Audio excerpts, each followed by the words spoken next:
네, 안녕하세요. 네. 어제까지는 좀 날이 조금 풀리는 것 같았는데 오늘 또 다시 좀 반짝 춥네요. 근데 추운데 여기까지 와주셔서 감사드리고요. 모쪼록 이제 이번 제 강의가 이제 부족하겠지만 그래도 이제 궁금하신 데를 좀 긁어드릴 수 있었으면 싶습니다. 그래서 아까 이제 소개하신 것대로 이제 연세가 드시면 이제 손발 저리는 거는 아마 좀 흔한 증상 중에 하나일 것 같아요. 그래서 그냥 흔하게 나이가 들었으니까 뭐 아니면은 혈액순환이 안 돼서 그렇지 이렇게 하고 그냥 지나치시는 분들이 많다가 치료 시기를 놓치시는 분들도 꽤 많습니다. 그리고 이제 손발 저림은 굉장히 흔하지만 원인이 되는 병들은 굉장히 많기 때문에 내가 이제 어떤 증상이 있으면은 어떤 병을 의심해야 되겠구나 라는 거를 좀 간단히 말씀을 좀 드리겠습니다. 우선 이제 본론으로 들어가기 전에 아까도 제가 이제 신경과라고 말씀드렸는데 신경과가 도대체 뭐 하는 과인지 잘 모르시는 분들이 많으세요. 그래서 얘기해 보면은 이거 정신과 아닙니까? 아니면은 머리 수술하는데 아니에요 이렇게 하시는데 사실 그렇지가 않고요. 신경과는 이제 신경을 보는 과는 맞는데 그 신경외과처럼 수술을 하는 과는 아니고요. 이제 내과적으로 치료를 하면서 신경정신과는 이제 정신과라고 해서 어떤 우리 마음의 병을 다루는 과고요. 저희 과는 수술하거나 이런 마음의 병을 다루는 과는 아니고 여러 가지 무슨 두통이라든가 뇌졸중, 손발저림 이런 우리 몸의 모든 신경에서 일어나는 일들을 병들을 치료하는 과입니다. 그래서 가시다 보면 이제 신경정신과 이렇게 되는 데가 있고 혹은 이제 운동을 하시니까 신경내과 이렇게 되는 데가 있는데요. 신경내과는 신경과랑 같은 쪽입니다. 그래서 어떤 병들을 다루는지 제가 간단하게만 짚고 넘어가 드릴게요. 그래서 우리나라가 이제 거의 뭐 그 노령화 시대가 아니라 이제 노인 인구 분들이 굉장히 많으신 이제 고령사입니다. 이미. 그래서 그때 나타날 수 있는 가장 흔한 병 중에 하나가 치매가 되겠죠. 그래서 가장 무서워들 하시는 병 중에 하나인데 이런 치매라든가 아니면 이제 손떨림, 그러니까 흔하게 말하는 수전증, 아니면 이제 파킨슨병이라고 혹시 들어보셨나요? 몸이 이제 뻣뻣하게 굳고 잘 못 움직이고 떨다가 옛날에 그 교황 요한 바울 2세가 앓으셨었죠. 그래서 그런 파킨슨병, 그다음 우리가 이제 간질, 그다음에 이제 불면증, 그다음에 더 많은 거는 이제 겨울이 돼서 또 많으신데 뇌출혈이나 뇌경색 같은 뇌졸중, 그리고 제일 흔하게는 또 두통. 두통은 또 이제 한두 번쯤 안 겪어보신 분들이 없으시죠. 그래서 이런 두통이라든가 또 이제 어지럼증 이런 것들을 보는 과가 다 신경과고요. 저는 그 중에서도 이런 손발저림이라든가 어떤 근육 마비, 어떤 이제 근육 살 빠짐 이런 것들을 다 나타낼 수 있는 이런 말초 신경이나 근육 질환을 전공으로 하고 있습니다. 그래서 이런 증상이 있으시면은 어디로 갈까 고민하지 마시고 가까운 신경과로 가시면 됩니다. 그럼 이제 본론으로 들어가서 이제 저림이라고 했는데 도대체 저리다는 게 어떤 거냐? 그래서 저도 궁금해서 사전을 찾아봤는데요. 사전이 나오면 이렇게 되어 있습니다.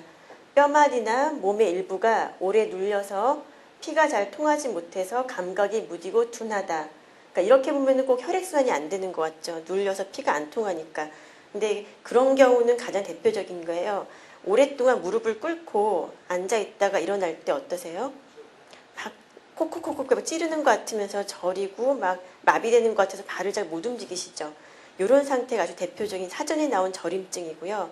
저희가 말하는 저림증은 꼭 이렇게 혈액순환이 안 되고 눌려서만 나오는 게 아니라 어떤 말초신경에 어떤 병이 있거나 아니면 실제로도 어떤 그 뭐 근육이 잘못돼 있든 아니면 인대가 잘못돼 있든 그래서 오랫동안 신경을 누르고 있으면서 생기는 것들이 저림 증상입니다. 그래서 이런 것들은 다 굉장히 많은 의미를 포함하고 있고요.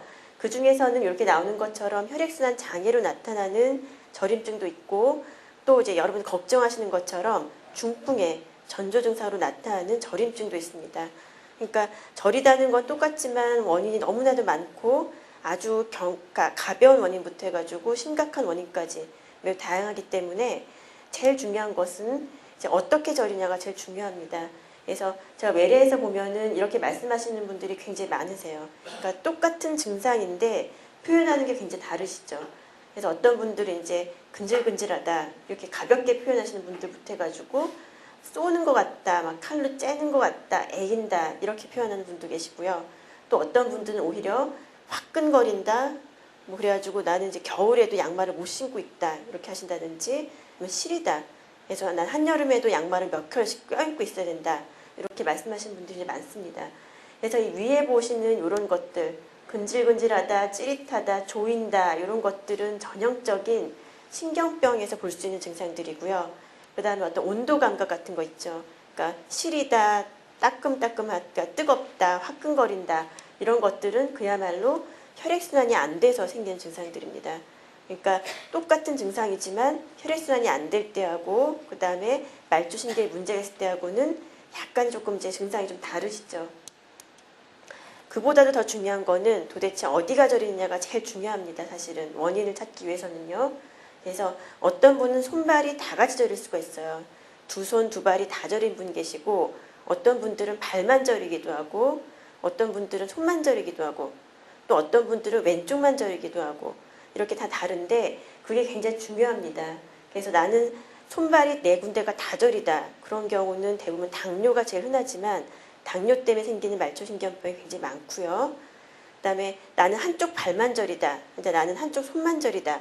이런 분들은 흔하게는 디스크라든지 아니면 어떤 추간판 탈중증 아니면 추간공 협착증 그런 어떤 척추에서 문제가 되는 경우가 많고요. 반쪽이 저리다. 이런 경우는 되게 뇌에서 오는 경우가 많습니다. 그리고 온몸이 저리다. 나는 얼굴도 저리고 입도 저리고 다 저리다. 그러는 경우는 실제로는 병이 있는 게 아니고요. 되게 어떤 막 긴장 상태라든가 막 초조하거나 스트레스가 심하거나 이런 어떤 정신적인 상황에서 나타날 수가 있습니다. 그러니까 제일 중요한 거는 저리긴 저리는데 도대체 어디가 저리느냐 그거를 유심하게 관찰을 하셔야 되죠. 그래서 이제 흔하게 이제 나는 저리는데 혈액순환이 안 되나요? 하고 오시는 분들을 자세하게 보면은 한 10분 중에서 실제로 혈액순환이 안 되는 분은 한 분밖에 안 되세요. 그렇기 때문에 혈액순환 때문에 오는 손저림은 거의 없고요. 그럴 때는 그 증상이 아까 말씀드린 것처럼 저리다가 아니라 시리다. 그러니까 시린 증상이 더 주세요. 그리고 시린 것뿐만 아니라 그러니까 손발이 차다는 것뿐만 아니라 추운데 나가면은 이렇게 손끝이 하얗게 이렇게 변하는 그래서 하얗게까지 변하는 경우가 많고요. 우리가 이렇게 손목이라든가 발등에 맥이 만져지는 부위를 이렇게 만져보게 되면은 맥이 굉장히 약하거나 안 만져지는 경우가 있습니다. 그러니까 이런 분들이야말로 혈액순환이 안 돼서 손이 시리거나 저리신 분들이고요. 이런 증상이 아니라 그러면은 혈액순환 장애가 아니라 신경병 때문에 생겼을 가능성이 훨씬 많으신 거죠. 그래서 실제적으로 이렇게 나는 원래 손발이 차다 이러시는 분들도 계시고 나이가 들어가면서 점점 좀 차다 이러시는 분들이 계시는데 그런 분들이 실제적으로 이렇게 혈액순환이 안 돼서 생기는 거냐 그런 거를 확인하는 것들이 중요하고요. 이런 분들을 그대로 방치했다가는 나중에는 이렇게 혈액순환이 안 되면서 손끝이라든가 발끝이 이렇게 죽어갈 수가 있습니다. 괴사가 일어날 수 있어서 나중에는 절단을 해야 되는 경우도 생기기 때문에 굉장히 그런 경우는 굉장히 조심을 하셔야 되죠. 근데 이렇게 혈액순환이 안 되는 분들은 실제적으로 보면은 대부분 남자분들이 많고요. 특히나 담배를 많이 피시는 분들. 담배가 이제 동맥경화의 주 요소인데 그러신 분들이 이렇게 혈액순환이 안 되면서 실제적으로 색깔도 변하고 맥박도 떨어지고 시리고 저리고 아프고 이러신 분들이 더 많습니다. 또 이제 중요한 것 중에 하나가 이제 뇌졸중, 중풍 때문에 오는 손발저림인데 이때는 이제 말씀드린 것처럼 반쪽이 오는 것이 굉장히 특징적이에요. 그래서 오른쪽이 갑자기 저린다든지 아니면 왼쪽이 갑자기 저린다든지 그래서 증상들이 갑자기 반쪽에만 생겼을 때는 반드시 이런 중풍을 확인하셔야 됩니다. 그래서 저한테 오셨던 분인데 50세 여자 환자분이셨고 당뇨를 앓은 지가 한 10년 꽤 오래되셨고요. 그래서 그래도 당도 조절이 잘 되고 잘 생활하셨는데 아침에 일어나서 세수를 하려고 그러니까 갑자기 오른쪽 얼굴만 남의 살처럼 무디면서 저리기 시작하셨어요. 그러면서 오른 얼굴만 그런가 하고 봤더니 이제 왼쪽 그리고 왼쪽 팔다리가 다 같이 저리고요.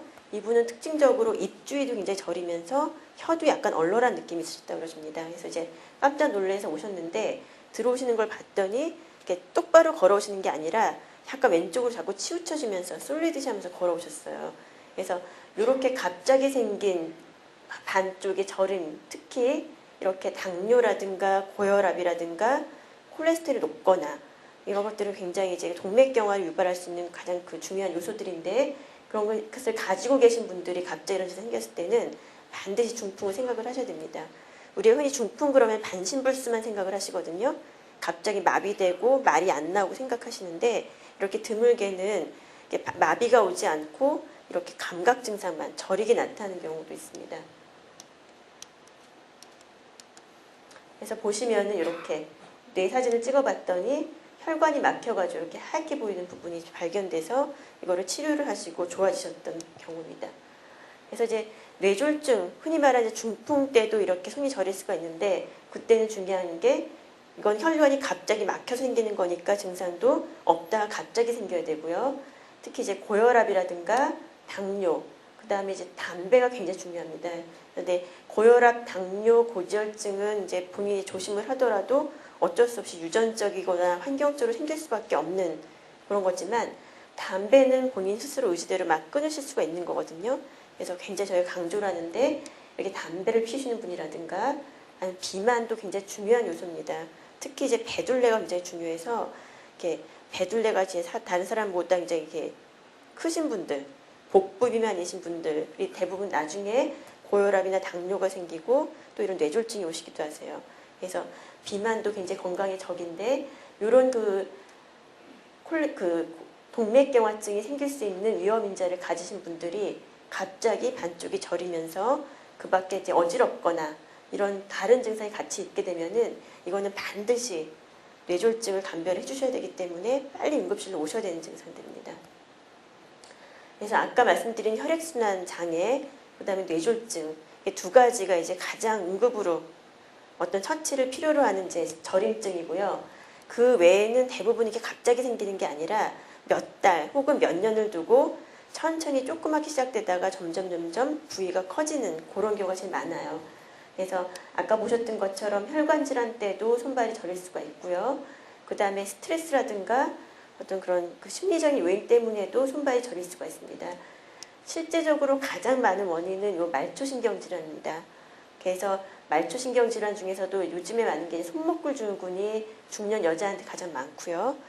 당뇨라든가 아니면 다른 뭐 간이나 콩팥이 안 좋으신 분들이 신경병이 생겼을 때는 다발성 말초신경병증이 이 손발저림의 가장 큰 원인이 되겠습니다. 그래서 이제 하나씩 볼 텐데요. 이제 손목골 증후군이라는 게 이제 손저림 환자분들에서 한 10분 중에 한 7, 8분을 차지할 정도로 가장 많습니다. 그래서 한 100명 중에 3명 정도라니까 굉장히 많죠. 그러니까 이 중에도 아마 한 분 이상은 손목골 증후군을 가지고 계실 테고요. 여자가 남자보다는 3배 이상 조금 더 흔하고요. 그 다음에 중년에서 흔합니다. 그래서 연세가 한 40대 이상 여자분들이 한 손 혹은 양손이 저리다라고 오셨을 때는 이런 손목골 증후군을 먼저 생각을 하게 됩니다. 그럼 손목골이라고 하면 굴은 굴인데 어떤 굴일까 보게 되면은 손목을 한번 잘 봐보세요. 그러면 이제 가로주름이 이렇게 2개, 3개가 다 있죠.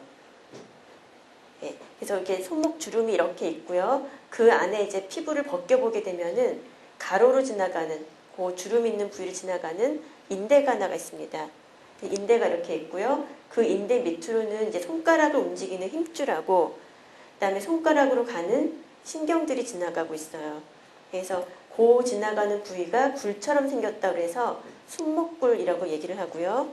그다음에 여기에 어떤 문제가 생기면서 손이 저린 증상을 우리가 손목굴 증후군이라고 불러주게 됩니다.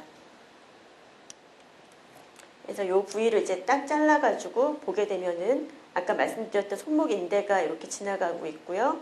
그다음에 손가락을 움직이는 힘줄들이 지나가고 그 옆으로는 정중신경이라고 해서 신경이 하나가 지나갑니다.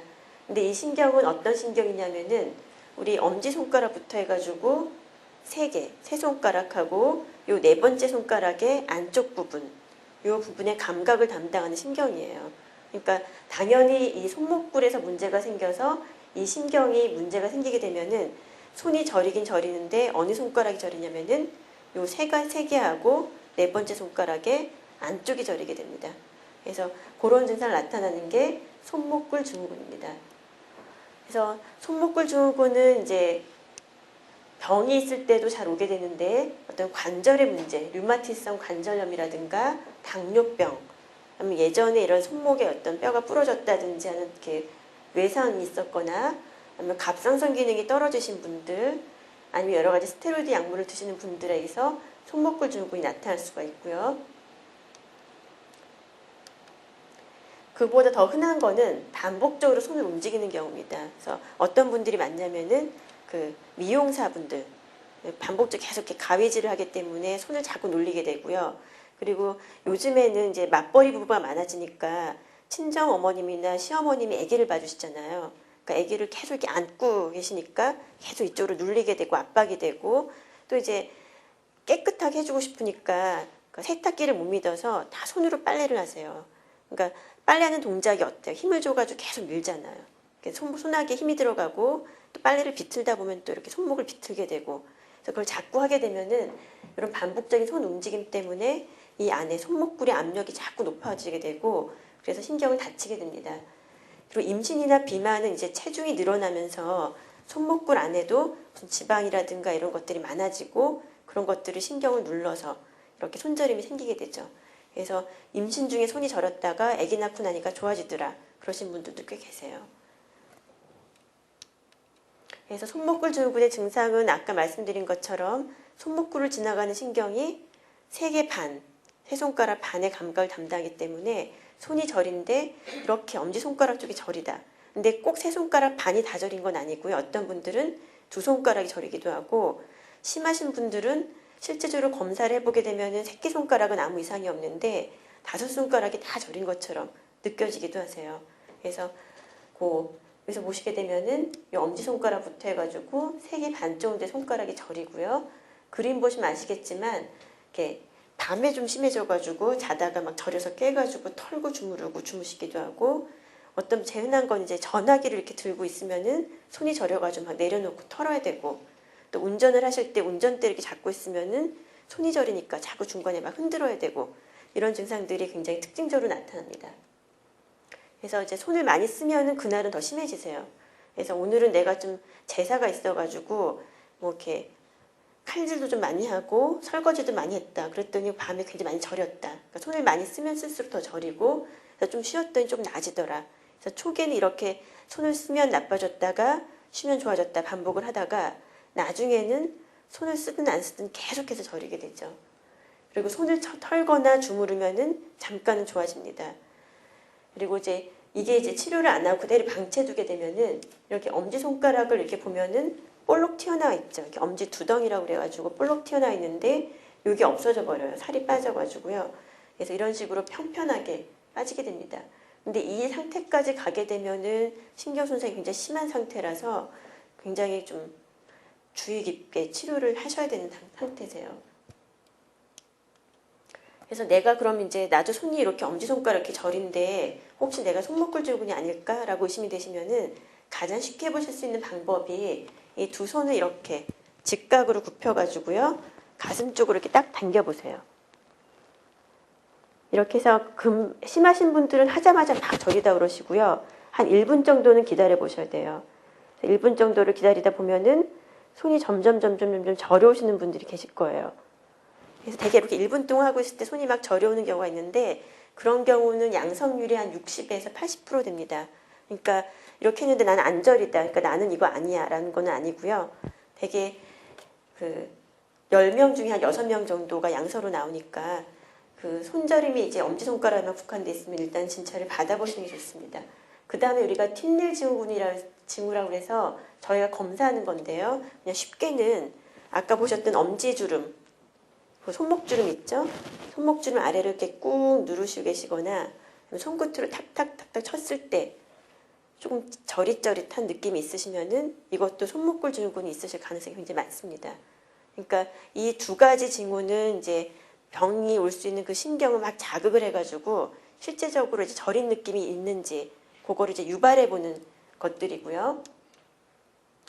그래서 손목골 증후군의 진단은 일단은 이제 어느 부위가 어떻게 저리냐 굉장히 중요하기 때문에 진찰을 좀 받아보셔야 되고요. 그다음에 저희가 이제 신경 검사라고 해서 따끔따끔하게 전기자극을 줘서 이런 신경이 제대로 잘 연결이 되어 있는지 보는 검사가 있습니다.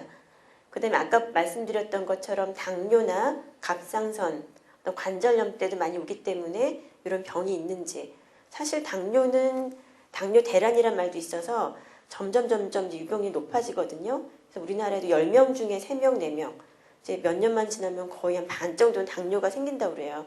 근데 이거는 본인이 특별한 증상이 나타나는 게 아니기 때문에 모르시고 지나가실 수 있고 피검사를 하기 전까지는 모르는 경우도 있거든요. 그러니까 정기적으로 피검사를 해보시는 것도 좋고요. 특히나 이런 저림 증상이 있다 그러시면은 반드시 당뇨는 저희가 꼭 체크를 해보는 질환입니다. 그 다음에 심한 경우는 초음파라든가 MRI 검사도 하는데 이런 검사까지 하는 경우는 거의 드물고 대부분 이 정도 두 번째 단계에서 진단을 할 수 있는 그렇게 어렵지는 않은 병입니다. 그래서 치료는 일단 아까 말씀드린 것 손을 많이 써서 생겼기 때문에 우선은 손을 쉬셔야 돼요. 근데 이제 대개 보면은 일 많이 하시죠 그러면 별로 안 해요.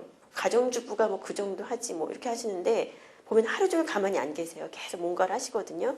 그래서 대부분은 손을 좀 쉬셔야 되는데 사실 이렇게 말이 쉽지 실제적으로 계속 살림을 하시는 분이 갑자기 살림을 안 할 수도 없죠. 그 다음에 이제 어떤 일일 때 식당 일도 하고 이렇게 직업을 위해 사시는 분들이 그걸 직업을 안 할 수도 없고요. 그래서 이게 저는 이제 쉬시라고는 말씀을 드리지만 사실은 이게 어렵습니다. 그래서 이제 그 대용으로 말씀드리는 게 보조구를 착용하라고 말씀드리는데 대부분 이제 아까 말씀드린 것처럼 손이 자꾸 이렇게 굽어지면서 여기 압력이 높아져서 그래서 주무실 때 많이 저리게 그래서 저리거든요. 주무실 때 보면 이게 깔리기도 하고 이렇게 올려놓고 꺾이기도 하고 그러면서 자꾸 깨지게 되는데 그래서 그걸 막기 위해서 이렇게 손목을 약간 위쪽으로 이렇게 젖혀주는 보조구가 있어요. 그래서 그거 가벼울 때는 그것만 하고 지내셔도 완치가 되시는 분들도 계시기 때문에 보조구를 밤이나 아니면 괜찮다 그러면 낮에도 하시는 게 좋습니다. 그 다음에는 이제 약물 치료를 먼저 하게 되는데 경구 소염제는 그렇게 큰 효과가 없는 것으로 자꾸 연구 결과가 나오기 때문에 저희는 이제 스테로이드 주사 같은 것도 좀 초기 치료로는 생각을 합니다. 그 다음에 심한 경우에는 수술을 해야 되고요. 그래서 내가 손목골증후군이 있는데 손이 저리다. 그럼 이제 자가를 할 수 있는 증상 완화법이 있습니다. 그래서 이런 식으로 해가지고 이 세 번째, 네 번째 손가락을 쭉 잡아 당겨준다든지 여기 압력이 높아져 있으니까 이 두 번째 그림에서 보는 것처럼 이렇게 동그랗게 말아줘가지고 압력을 좀 낮게 준다든지 그렇게 하면 저린 게 일시적으로 완화가 되실 수가 있어요. 그래서 거꾸로 내가 손이 저린데 이렇게 했더니 좋아지더라. 그러면 거꾸로 이것도 손목골증후군의 가능성이 굉장히 높겠죠. 그래서 그냥 주무르고 털고 이런 것보다는 이런 식으로 해주시는 것들이 일시적으로는 얼마나 증상을 조금 좋게 줄 수가 있고요. 아까 말씀드린 보조구는 이렇게 생겨가지고 제가 이제 보조구를 하세요 그러면은 그냥 오시는 분들 중에 손목 밴드 있죠. 우리 테니스 운동을 한다든지 할 때 손목 밴드를 하시는데 그렇게 되면 오히려 여기를 압박을 하게 되잖아요. 그러니까 전혀 효과가 없습니다. 그래서 이런 식으로 보조구는 손목하고 손바닥을 다 이렇게 커버를 하고 있고요. 이 바닥에는 약간 딱딱한 판이 돼 있어서 손목을 딱 그야말로 구목처럼 고정해주는 보조구가 있습니다. 그래서 심할 때는 이렇게 일할 때도 하게 되면 가벼운 경우에는 굉장히 만족할 정도로 좋아집니다. 그 다음에는 이제 그 소염제라든가 통증이 심하기 때문에 우리가 신경통들은 일반적인 진통제는 잘 안 듣거든요. 그래서 특별한 여러 가지 신경통증 완화제가 있는데 그런 걸 쓴다든지 아니면 이렇게 비타민 B군이 신경에 굉장히 좋아요. 그래서 선전 보면은 뭐 신경이 약하신 분 뭐 이렇게 비타민 드시라고 이렇게 나오는데 사실 비타민 B군은 굉장히 신경에 도움이 되는 비타민입니다. 그래서 비타민을 드시기도 하고 이렇게 초기 단계에서는 이렇게 손을 쉬거나 보조구를 하고 약물로 이렇게 보존적인 치료만 해도 좋아지시는 분들이 있고요. 그 단계를 넘어갔다 그러면은 별로 효과가 없어서 이렇게 매일매일 약을 먹는 것보다는 차라리 이렇게 주사를 맞는 게 좋습니다. 그래서 이렇게 손목에다가 주사를 놔가지고 여기에 있는 이제 부종이라든가 이런 거를 좀 이렇게 줄여주면은 되게 증상이 이제 좋아지게 되는데 문제는 이걸 너무 자주 맞다 보면은 주사 맞은 부위가 딱딱해지면서 오히려 더 신경을 압박할 수 있기 때문에 자주 맞는 건 안 좋으시고요. 주사를 맞더라도 다시 증상이 재발되시는 분들이 있기 때문에 약물 치료라든가 스테로이드 주사는 일시적으로는 효과가 있지만 원인이 되는 것들을 제거하지 않는 한은 다시 또 재발을 하게 되세요. 그래서 이제 어떤 사람들은 이제 의사도 어떤 의사는 이렇게 약물 치료를 먼저 해보자라고 권하는 의사가 있고 또 어디 갔더니 의사가 수술을 하라고 그러더라 이렇게 오시는 분들이 있는데 또 어떤 분들은 조기에 수술을 해서 신경이 자꾸 나빠지는 거를 빨리 막자 이러시는 분들도 계세요.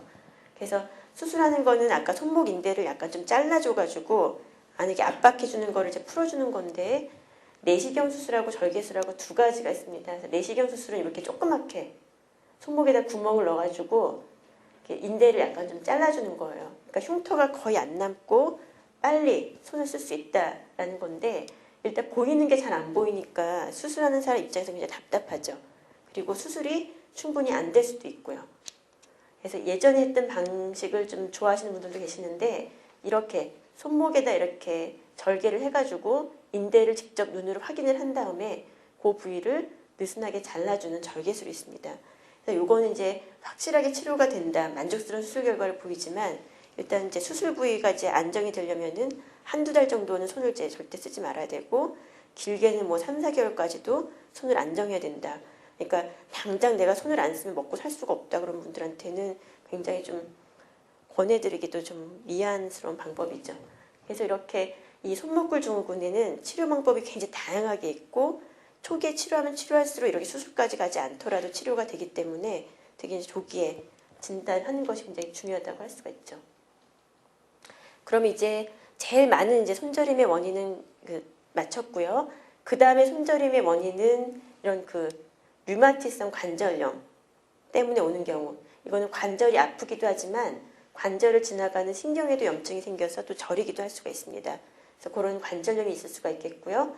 그 다음에 많은 것들이 이제 추간판 탈출증, 우리가 디스크라고 부르는 것들, 그 다음에 이제 연세가 들어가게 되면은 이제 목뼈도 굳고 인대도 굳고 두꺼워지면서 이 손으로 가는 신경이 지나가는 신경 다발을 자꾸 자극을 하게 되세요. 그러면 손저림이 올 수가 있는데 이런 척수에 의한 것들, 그다음에 아주 드물지만 척수에 염증이 생기면서도 손저림이 올 수가 있습니다. 그래서 보게 되면 이게 정상적인 사람의 이제 목 MRI인데 보게 되면 이렇게 별내처럼 생긴 게 이제 척추 뼈고요. 이렇게 기다랗게 지나가는 게 신경 다발입니다. 그래서 목에서는 이제 팔로 가는 신경들이 나오고 허리에서는 다리로 가는 신경들이 쭉 나오게 되는데 이분도 손저림 때문에 여러 병원을 다니시고 손목구리다 그래가지고 수술까지도 하신 분이었어요. 근데도 좋아지지가 않아서 이렇게 봤더니 이 인대가 이렇게 두꺼워지면서 지나가는 신경을 이제 누르고 그것 때문에 이미 신경이 이렇게 하얗게까지 죽어있는 상태였습니다. 그러니까 손저림의 원인으로 이제 반드시 수술적인 치료가 필요한 경우가 이런 경우죠. 그래서 되게 연세가 드신 분들, 특히 나는 별로 손도 안 쓰는데 손이 계속 저리고 어떤 경우는 목부터 손까지 쭉 뻗치게 아프다. 이런 경우는 이렇게 디스크를 먼저 생각을 해주셔야 됩니다. 그 다음에 이제 많은 게 아까 당뇨가 많아지고 있다고 했었는데 당뇨의 주요 3대 합병증이라고 부르는 게 눈, 그 다음에 콩팥, 그리고 이제 신경입니다. 그래서 당뇨병 때 이렇게 나타날 수가 있는데 이런 다발성 말초신경병증은 중요한 게 반드시 양쪽에 와야 되고요. 그 다음에 손발이 다 저려야 돼요. 그리고 어떤 분들 초기에는 발만 저릴 수가 있습니다. 그래서 손발이 저리지만 주로는 발부터 저리게 되고 이게 길이가 긴 신경부터 망가지기 때문에 우리가 팔보다는 다리가 길죠. 그래서 다리가 먼저 저리다가 어느 슬금슬금 손까지 저리게 되고 나중에 손발이 다 저리게 되는 그런 때 생깁니다. 그리고 이제 당뇨병 때 제일 많고요. 그 외에도 이제 우리가 깡술 드시는 분들, 식사는 잘 안 챙겨 드시면서 소주를 하루에 2~3병씩 계속 드시는 분들은 아까 비타민이 굉장히 신경이 중요하다고 그랬었는데 비타민 부족이 생기면서 이렇게 말초신경병증이 올 수가 있습니다. 그래서 이런 다발성 말초신경병증은 증상이 손발이 이렇게 다 저리고요. 그 다음에 이 위쪽이 저린 게 아니라 끝쪽이요. 손끝, 발끝 이런 쪽이 끝쪽이 이제 무디고 저리고 콕콕 쑤시는 것 같고 화끈거리기나 시리기도 하고요. 나중에 심하면은 이제 손가락 살이 이렇게 쫙 빠진다든지 발가락 살이 빠져가지고 뼈가 다 보일 정도로 그런 식으로도 근육도 많이 빠질 수가 있습니다.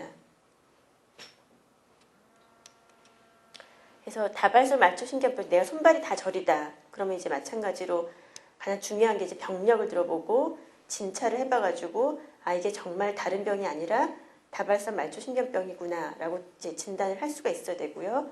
그 다음에 원인이 되는 검사들 제일 이제 중요한 게 당뇨 검사입니다. 그래서 어떤 분들은 당뇨가 몇십 년 진행되면서 이렇게 신경병이 올 수도 있고 다른 증상은 전혀 없는데 신경병이 있어서 검사를 해봤더니 당뇨가 발견되는 경우도 꽤 있습니다. 그 다음에 이제 신경전도 검사나 근전도 검사도 하게 되고 그래도 이제 진단이 안 된 경우는 조직 검사를 해가지고 우리가 원인을 밝혀내게 됩니다.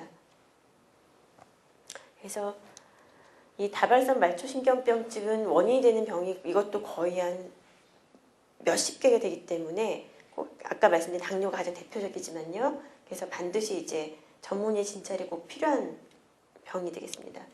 그 다음에 이제 수족냉증은 제가 맨 처음 초기 들어갈 때 혈액순환이 안 되면서 생기는 저림감 말씀드렸었는데 이런 병적인 현상, 우리가 이렇게 레이노 증후군이라고 하는데요. 말초 혈액순환이 안 되면서 이렇게 차가운 경우가 있겠고, 그다음에 약에 의해서 생기는 경우가 있습니다. 그래서 우리가 보통 베타 차단제라고 해서 우리가 그 심장이 안 좋거나 혈압이 안 좋으신 분들이 베타 차단제를 드시게 되는데, 그게 이제 말초의 혈관을 많이 이렇게 수축시키기 때문에 그 약을 드시면서 약 때문에 손발이 시릴 수도 있기 때문에 내가 먹는 약이 혹시 그런 수족냉증 일으킨 약이 아닌지부터 아셔야 되고요. 그 다음에 생리적으로 막 이렇게 우리가 갑자기 막 이렇게 스트레스 받거나 막 신경 쓰거나 그러면 이제 손이 이렇게 차가워지면서도 축축해지죠. 그래서 그렇게 불안하거나 긴장하거나 아니면 우리 추운 데 나가면은 당연히 손이 시려지잖아요. 그래서 그런 이제 추운 환경에서 이런 손가락 끝이나 발가락 끝으로 가는 말초 혈관이 수축해서 생기는 것들은 생리적인 현상이기 때문에 걱정하지 않으셔도 됩니다. 그래서 우리가 이 약물에 의한 경우면은 그 약물을 찾아서 끊어주거나 다른 약물로 바꿔주면 되는 거고요. 이런 병적인 현상이 문제가 될 수 있는데 이 레이노 증후군은 아까 말씀드린 것처럼 항상 손발이 차거나 아니면 겨울이 되면 더 유난히 더 차갑고 추운 데 나가면 이렇게 손끝이 이렇게 하얗게까지 변하는 그런 혈액순환 장애 때문에 생기는 경우고, 검사를 해보게 되면은 이 환자분 같은 경우는 이렇게 까맣게 보이는 것들이 혈액순환 정도를 보는 건데 이 부분이 하얗게 보이는 것처럼 말초 혈액순환이 잘 안 되는 걸 우리가 사진을 찍어서도 우리가 확인을 할 수가 있습니다. 그래서 다른 어떤 병이 있으면서 증상으로 오는 경우도 있고 이것 자체가 병인 경우 이런 경우들이 있기 때문에 이것도 단순하게 수족냉증, 혈액순환이 안 돼 그리고 치우쳐버리시면 안 되고 원인이 있는지 없는지를 찾아보셔야 되죠. 그래서 이런 혈관 때문에 혈관 질환 때문에 손발이 차다라고 의심이 되면은 초음파 검사를 해가지고 혈액순환이 되고 있는지를 우리가 확인할 수도 있고요. 아니면 요즘에는 CT가 굉장히 많이 발달해서 우리가 CT가 우리 장기만 보는 거로 생각을 했었는데 이게 혈관까지도 실제적으로 보는 것처럼 잘 보여줍니다. 그래서 이런 식으로 혈관이 좁아지거나 막힌 부위가 있는지 찾아내서 약물 치료를 하거나 어떤 수술 치료로서 증상을 이제 없앨 수도 있기 때문에 수족냉증도 손저림과 마찬가지로 굉장히 주의 깊게 어떤 의사의 진찰이 필요한 증상입니다. 그래서 이제 수족냉증일 때는 이제 치료는 이제 아까 말씀드린 것처럼 스트레스 받거나 추운 데 나가거나 그러면은 이제 생리적으로 생기기 때문에 그런 환경은 피해 주시는 게 좋고요. 그러니까 혈관 수축제를 자기도 모르게 드시고 있었다 그러시면은 그 약을 바꿔주는 게 좋고, 오히려 어떤 경우는 혈관 확장제가 필요할 수가 있습니다. 그래서 이제 칼슘 채널 차단제라고 해서 우리가 혈압약 중 일종이거든요. 그러니까 우리가 내가 혈압약 중에서 말초 혈관을 수축시키는 혈압약을 드시고 계셨다 그러면은 거꾸로 혈관을 확장시켜준 혈압약을 드시면은 혈압도 잡고 수족냉증을 잡을 수 있으니까 그 약도 굉장히 중요할 수 있겠고요. 그 다음에 혈수판 응집 억제제라고 해서 혈액순환을 도와주는 약들이 있습니다. 그래서 그런 거로 해서 충분하게 증상도 좋게 하고 더 이상 진행이 되는 것을 막을 수도 있습니다. 그러니까 우리가 손발이 저리고 시려 나이가 드니까 어쩔 수 없어라고 하는 게 아니라 이렇게 여러 가지 많은 원인들을 찾아내고 적극적으로 치료를 하면은 굉장히 불편하지 않고 편하고 이렇게 지내실 수가 있기 때문에 이렇게 그냥 이렇게 넘겨버릴 증상은 아니신 것 같아요. 그 다음에 이제 심리적 원인에 의한 손발 저림은 되게 이제 스트레스가 심한 부분, 자식들 때문에 걱정이 많고 뭐 아니면 며느리 때문에 자꾸 속이 상하고 이러신 분들이 자기도 모르게 자꾸 숨을 이제 짧아지신 거죠. 숨이 가빠지시고 이렇게 되게 되면은 말초 혈액순환이 잘 안 되면서 막 손발이 시리고 저리고 어떤 때는 쥐가 나고 꼬이기도 하세요. 그래서 어떤 분들이 손발이 마비가 됐다고 막 이렇게 놀래가지고 오시는데 실제 잘 물어보면은 누구랑 싸우다가 막 본인 분에 못 이겨가지고 이렇게 심리적 원인에 의해서 나오는 경우도 있습니다. 그래서 이런 경우는 이제 그 상황만 피하시면 되니까 그건 뭐 큰 문제가 되지 않죠. 그래서 손발 저림의 원인은 제일 많은 게 손목골 증후군. 이 경우는 손을 제일 많이 쓰시거나 당뇨나 류마티스 질환이 있으신 분이 한쪽 손 아니면 양쪽 손이 저릴 때, 특히 손을 많이 쓰고 나서 저릴 때는 손목골 증후군이 많겠고요. 양쪽 양쪽 발, 아니 양쪽 손발이 다 저리시고 난 당뇨나 아니면 간이 안 좋다 이러신 분들은 다발성 만초 신경병증 있을 수가 있고요. 나는 목이 뻐근하고 아프면서 손이 저리다. 아니면 거꾸로 이제 허리가 아프면서 발이 저리고 오래 걷다 보면 발이 저려가지고 쉬어야지만 된다. 이러신 분들은 척추에 문제가 있을 경우가 많습니다. 그 다음에 저리기보단 나는 더 시리고 냉증이 있고 실제적으로 보면 이렇게 차지고 하얗다. 그런 경우는 말초 혈관 질환일 경우가 많고요. 그래서 이런 경우들이 어떤 경우는 간단하게는 생활 습관만 바꿔도 되고 약물 치료만 해도 되고 또 어떤 경우는 빨리 수술해줘야 되고 이렇게 치료 방법이라든가 응급 정도가 다 다르기 때문에 이런 증상이 있을 때는 가볍게 지나치시는 것보다는 어떤 이런 전문 의사의 어떤 진찰을 받아보시는 것도 굉장히 중요하다고 생각이 듭니다. 감사합니다. 네.